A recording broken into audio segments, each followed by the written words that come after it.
નમસ્કાર દર્શક મિત્રો, વિડીયોની અંદર આપનું હાર્દિક સ્વાગત છે। મિત્રો, ગઈકાલના સૌથી મોટા સમાચાર આવી રહ્યા છે। તમે વિડીયોની અંદર જોઈ શકો છો કે આ દ્રશ્યો મિત્રો સાચોરના છે। जी हाँ मित्रों, सौथी मोटा समाचार આવી રહ્યા છે કે તમે આ વિડીયોની અંદર જે બસ જોઈ રહ્યા છો આ બસની હાલત જુઓ અને આજુબાજુ કેટલી પબ્લિક ભેગી થઈ છે એ જુઓ। આખરેકાર શું બની છે, ઘટના કયા રોડ ઉપરથી ક્યાં જતી હતી અને ખરેખર આ જે કિસ્સો બન્યો છે આ ચોંકાવનારો કિસ્સો બન્યો છે। દર્શક મિત્રો, વાત કરીએ કે આ વિડીયોની અંદર આખરેકાર છે શું, તો મિત્રો એક બસ જે સળગી જાય છે। जी हाँ मित्रों, सळगी जाए એવું તો ના કહી શકીએ, પરંતુ તેમનો એક ભયાનક રીતે દુર્ઘટના બની છે એવું બન્યું છે। આખરેકાર મિત્રો પૂરી માહિતી જાણીએ, કઈ બસ હતી અને આ બસની અંદર જે મુસાફરો હતા તેમને કોઈ ઈજા થઈ છે કે નથી થઈ, બધી જ વાત આ વિડીયોની અંદર કરવાના છીએ। સબસ્ક્રાઇબ નું બટન દબાવી વિડીયોને લાઈક કરી નાખો।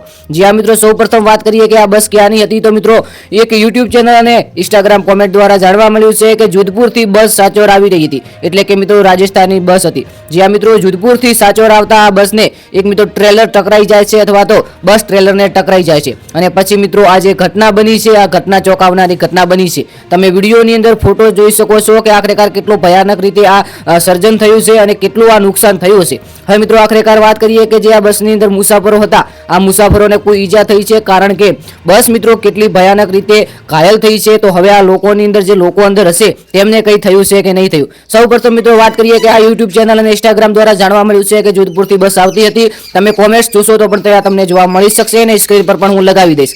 હવે વાત કરીએ કે આ બસની અંદર કયા વ્યક્તિ હતા અને આ મુસાફરોને કોઈ ઈજા થઈ છે કે નથી થઈ, તો મિત્રો હાલ તો કોઈ એવા સમાચાર નથી મળ્યા, કોઈ એવી માહિતી નથી મળી કે આ બસની અંદર કેટલા મુસાફરો હતા અને તેમને ઈજા થઈ છે કે નથી। મિત્રો આની કોઈ અમારી ચેનલ પુષ્ટિ કરતી નથી અને કોઈ માહિતી પણ નથી મળી। આવનારા સમયની અંદર જો માહિતી મળશે કે આ કેટલા લોકો હતા, કોઈ લોકોની ઈજા થઈ છે કે નથી થઈ, તો આપણે જણાવવાની જરૂરથી આ ચેનલની અંદર કોશિશ કરીશું। બાકી ગઈકાલનો આ વિડીયો છે, એટલે કે ગઈકાલે આ જે ઘટના બની છે તેમનો વિડીયો સામે આવ્યો છે અને જે પણ આ માહિતી આપી છે આ એક ઇન્સ્ટાગ્રામના વિડીયો દ્વારા કોમેન્ટમાં લખેલું હતું કે જોધપુરથી બસ સાંચોર આવી રહી હતી અને આની અંદર આ ઘટના બની છે। ત્યારબાદ આજુબાજુ લોકો પણ ભેગા થયા છે અને ઘણી બધી સુવિધાઓ પણ ઉપલબ્ધ થઈ છે। હવે મિત્રો આ વિડીયો વિશે તમારું શું કહેવું થાય છે કોમેન્ટની અંદર જણાવજો। ચેનલને સબસ્ક્રાઇબ કરજો, વિડીયો બને તેટલો શેર કરજો અને ખાસ કરીને આપણું ઇન્સ્ટાગ્રામ પેજ એટલે કે જય ગુગા શોર્ટ ફોલો નથી કર્યું તો ત્યાં 5000 થી પણ વધુ લોકો જોડાવા આવ્યા છે। ખાસ કરીને પેજને ફોલો કરજો, વિડીયોને બને તેટલો શેર કરજો।